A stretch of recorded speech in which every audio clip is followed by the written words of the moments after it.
Could be fun or dangerous, ideally both. Oh.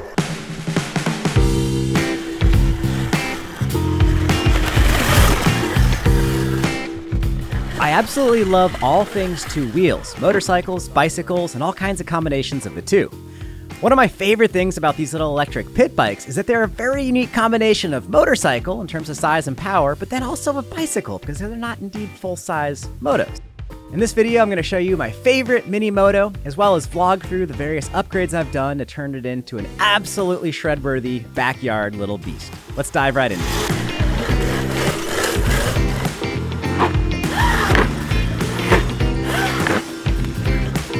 One of the bikes I ride by far the most out of every two-wheel bike I own is this Mototech 1500 watt mini bike. It's kind of like a pit bike, but it's electric instead of gas.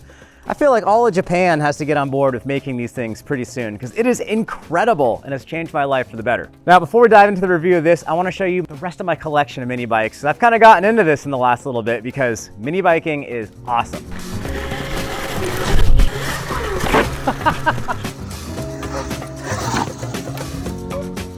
This is the first mini moto that I picked up. This is for my daughter. I got it when she was 4 at the time, and it's only 350 watts. Incredibly slow, but for a 4-year-old that weighs 30 pounds, that's plenty fast. It's tiny, 10-inch wheels, no suspension. It's not much, but it's perfect for a beginner kid. Next up, I got basically the Cadillac of the mini motos. This right here is an Austin MX-10.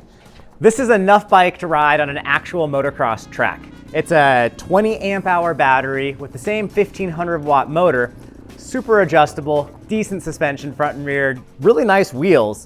The original brakes crapped out on me, so I put on some Shimano SLX 4-piston brakes with non-breakable folding levers. Pro move for the kids that ride this thing. This Austin MX-10 has been amazing. Kids that have ridden gas motorcycles, they hop on this, they have a blast because they can turn the power up. And newbies can get on it and ride it, but we have to futz with the power and the throttle response and all that to tone it down a little bit. 10-inch wheels, pretty small, probably weighs like 90 pounds or something. This is, it's a real motorcycle. It's pretty hefty, but it's super fun. A little small for a grown-up to ride on a 10-inch wheels. This right here is my least favorite mini moto. This is a MX 650, 650 watts. It's nice and comfortable with big wheels, quality seat. I wish I could get this thing set up with better suspension, better brakes, better motor. It's just way too much of a project for how much of a rolling piece of junk it is. But it's great for kids. Any kid under like 80 pounds can hop on this and have a lot of fun around the house, and it's super safe, turnkey, simple. Let's check out the Mototech. I got this thing back in the springtime, and since then I've done a ton of modifications to it, and we'll go over that. But before we go into the whole details about the power upgrades and the suspension and the tires and all that, let's just ride it around a little bit and show you what it can and cannot do. So first up, we can do burnouts if you want to destroy our tires. But we can do wheelies, which is cool. Oh, maybe I can't do a wheelie, but the bike can. Now, for a little context here, the stock Mototech I'm riding is the 48-volt, 1500 watt version. They retail for $1,100, and it's very much a made-in-China product. This means that while it works okay, the quality of all the components and stuff is not as high-end as the fancy Japanese actual motorcycles, like the CRF 110s and such. So with that $1,100 starting price point in mind, I've definitely dove in on the deep end to start upgrading it. A big part of why I bought the Mototech originally is because there's an active Facebook group supporting the Mototech. Through that group, I found out about a California-based company called Electro & Co. They offer upgraded electronics that absolutely transform the Mototech. They double the power from the stock 1500 watts up to 3000 watts. And that's where this thing really actually becomes fun. I will fully admit I'm not very good at wheeling the mini moto yet, but I hope to get better. And my big motorcycle wheelie skills have improved with practice on the little one. I'll try to wheelie turn. Can't really do that on a motorcycle yet. All you really need to have fun on this thing is that single ESC upgrade. I call this the turn track. It's just a figure 8. When I started to get into dirt bikes 15 years ago, I did a couple of classes and we did a ton of figure 8s on full-size dirt bikes. It's a good way to build skills, but it's so mini, it's hard to really use good cornering technique. Relatively safe, pretty low impact, pretty low key, exactly what I want a mini moto for. I can't get my leg out. Carving turns on a rut track is absolutely next level fun. I'd kind of equate it to carving turns down the ski slopes. Yes, it's that much fun. There we go. The big question for every electric dirt bike is basically the range with the battery. Now here, we'd probably been filming for about 20-30 minutes or so, and the battery had lost about half of its capacity. So I weigh 170 pounds. We have a small hill here, like 10, 12 feet high. Let's see if we can make it from a dead stop right here. Come on, come on, come on, we can do it. Oh, we did it. Bottomed out on the lip. I put an old 8.5 by 2.5 rear shock from an Ibis HD 160 on back, and I'm running about a 500-pound spring. Still, it's time to go longer and a little bit heavier. I want to go further, higher. It'd be cool to jump this whole knoll, make that takeoff a touch bigger. I don't know if the wheels and suspension would like, actually. I want to make sure this thing survives. This is how we did it that first time. Kind of right here-ish. Try to get up this hill. Voltage is dropping quickly. Ready, steady, spaghetti. All right, come on. Oh. A dab. Yeah, it's getting me time for new battery. I just got a package in the mail from Electro & Co., same company that made the speed controller and throttle upgrade, and it consists of a new battery pack. So let's swap that in here and see if there's a difference in power, and also see how the difference is in terms of longevity. In like the last 20-30 minutes, the battery's gotten down like to halfway or so. Let's see if this makes a noticeable difference. I really hope it will. It could be fun or dangerous. Ideally both. Oh, can't even wheelie without balancing now. When I bought this speed control from Electro & Co., I paid full retail for it, and it was 100% worth it. Zero regrets. Quality product, turnkey, easy, is 500 bucks. New throttle, 3-position map switch, on-off switch, voltmeter, and that just absolutely turned this bike around from like, had to use your feet on like anything that wasn't barely flat. Like I'd have to paddle my way up the hills. With the new Electro & Co. 3000 watt conversion ESC, the thing started to be fun. Like you guys saw in the footage today with a clapped out stock battery, it's still super fun. So that is like a mandatory upgrade if you get one of these Mototechs. Next, I shot Electro & Co. an email and said, hey guys, I love your ESC, but when I'm riding with kids sitting on here with me, or if I'm just trying to get after it, my battery seems like the weak link. It's been getting lower quicker, and I noticed some weirdness. So I asked if they could give me a little bit of a deal on this battery if I included it in the video, and they said yes. So I didn't pay full retail for this. Just want to be fully transparent about that.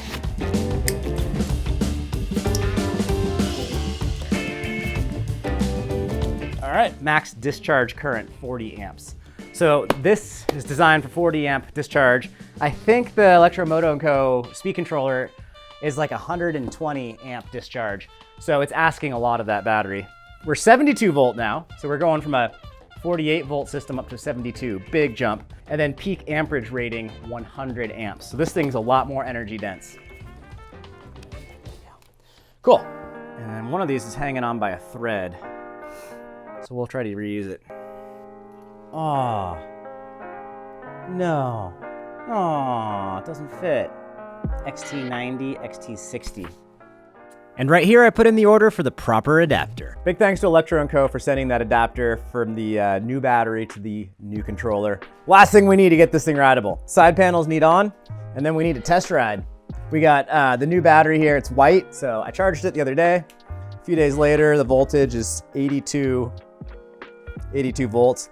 I want to say the max voltage is actually 84, so somehow it dropped a little.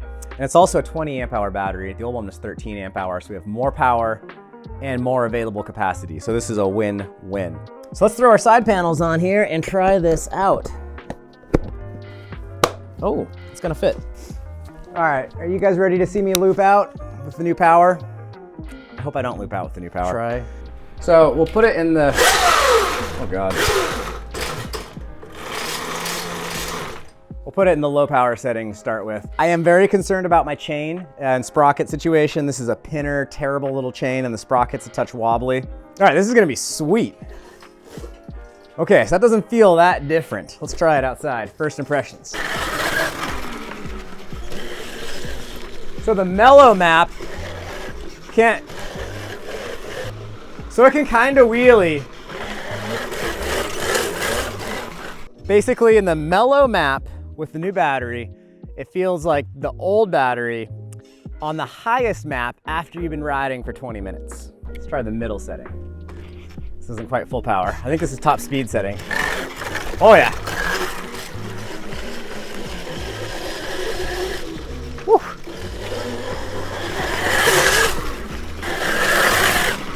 Okay, so that's pretty responsible. Try a wheelie. Oh, that's nice.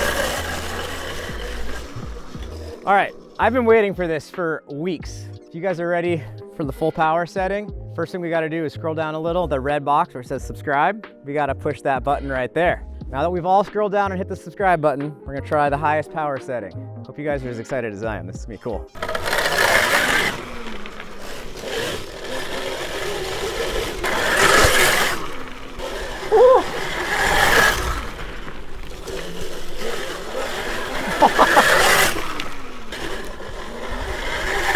Okay, I thought it was gonna be crazier than that. It's pretty controlled. Awesome. I was pretty nervous it was gonna be like crazy fast. It feels totally chill. It's like exactly what it needs to be. More everywhere, but not too much. So let's try it in some of the trails real quick and see the beans. We've dropped down to 80.1 volts. Let's try it.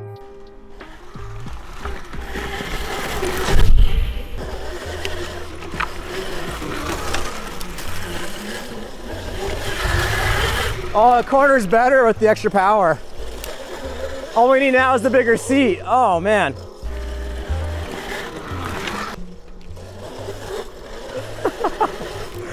This thing is a hoot. I could do this all day. This feels way better than earlier. I do not want to jump this mini moto too much because it still has stock wheels and the fork's so soft. I basically don't want to blow it up. I want to ride it on trails. That said, we have this brand new jump right here. I think we owe it to everyone to find out just how the Mototech handles the new hip jump. I'd be lying if I didn't say I was looking forward to this. So much easier than pedaling. All right, we gotta go bigger than that. That was too small. Oh, I'm bottoming out. Tire and the fender. Let's give it a couple more sends.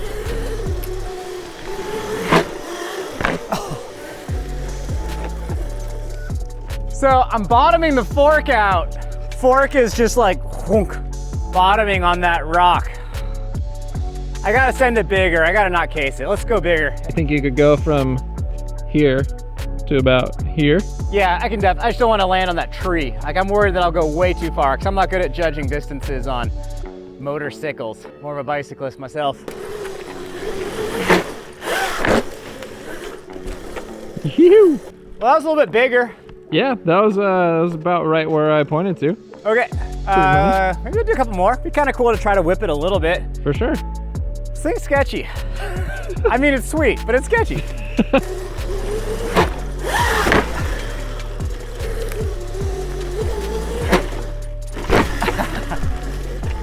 It's definitely easier than on a bicycle to just, well, that's fun. I thought it was gonna be like hard to control, but it's not. It's totally appropriate. I always think things are gonna be scary and then they're not. It's like the right amount of power for something like this, you know? I'm curious how it's gonna do on the hill, so I wanna try coming up this as fast as I can. I don't think I'll be able to jump out, but who knows, let's try.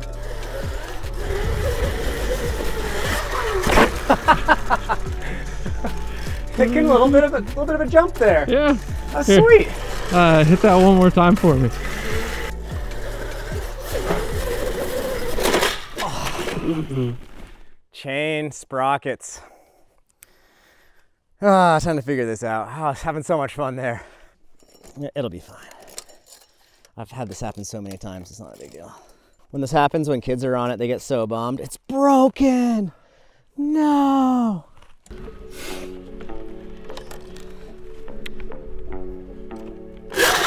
I think we're in business. Let's try this jump again.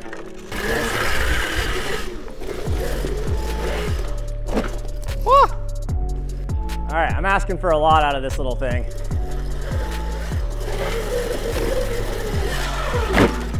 I'm bunny hopping it, but still, it's jumping that. It could barely make it up with the first setup.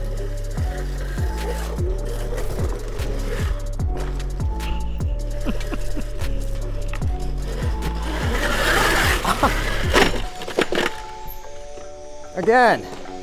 Well, we might do a little more and then edit this video and post it because I need to get new sprockets on here.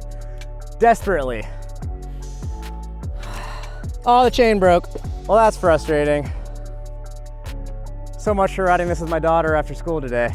Ah, so much fun, and then womp womp. The other day I did receive an updated chain and sprocket set from Electro & Co, and it works much better than the original. It's like bent and twisted. I was having so much fun until that. Well, I'm back to the internet looking for the next missing link. Overall, these things are a ton of fun. I've been shredding this thing since I got it in like maybe May, and I've had a couple of little mechanicals. I've had to tighten up tons of spokes. It's not that fun at first with the stock controller. You have to spend 500 bucks to get that upgraded controller. The upgraded dirt bike tires were so worth it. Those are Michelin Starcross 5 mini bike tires. It's a 14-inch in front, 12-inch in back. Installing tires on 12 and 14-inch wheels is 10 times harder than full-size motorcycle setups. So be prepared. I put the tires in the oven for like 10 minutes at 180 degrees. Big dirt bike tires don't fit in the oven, so sneaky little trick with these ones, and it worked. Tires, not mandatory. For me, where I am, what I want to do, the tires helped, but they're not mandatory. The controller's number one thing. Suspension was good. Stock setup has the bike sitting kind of like this, just a bit stink bugged out. I was having fun with it, the stock shock, but I just wanted it to have more control, and it was too front heavy. I would knife it in corners and stuff. I just got some Amazon pit bike bars. They weren't a ton of money, and I cut them down quite a bit. Brake hoses didn't quite reach. I just slid everything to where it did reach. That's why I got no number plate, because the hose is too tight. I had these Rox risers. No one else probably has Rox risers. That's from touring motorcycles, street bikes. This thing's been a ton of fun over the last few months. Frustrating that chain just broke. My days, plans are now ruined. That's okay. We're gonna hop on getting a new setup on here, and we'll do another review of this thing once we have a new chain on here. We'll do an update. I'll order the chain, I'll work on getting the plastics on here, and then it'll all come together as one happy plan, and we'll go shred all around the property. Maybe I'll take the chain and sprockets off the offset and put them on here. That might be the solution. With that all said and done, I'm gonna push this thing home in the walk of shame, and if you guys like this video, let me know in the comments. Should we get more of these and make a little fleet so we can have little races? Yeah, let me know. All right, thanks everyone, peace, bye.